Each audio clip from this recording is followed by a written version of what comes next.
மனிதன் என்பவன் தெய்வமாகலாம். வாரி வாரி வழங்கும் போது வள்ளலாகலாம். வாழை போல தன்னை தந்து தியாகியாகலாம். உருகியோடும் மெழுகு போல ஒளியை வீசலாம். மனிதன் என்பவன் தெய்வமாகலாம், தெய்வமாகலாம்.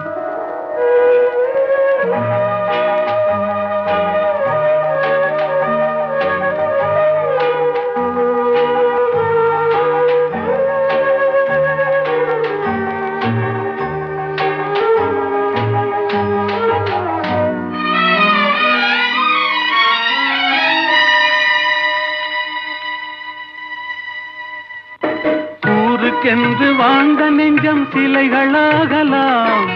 உறவுக்கென்று விரிந்த உள்ளம் மலர்களாகலாம்.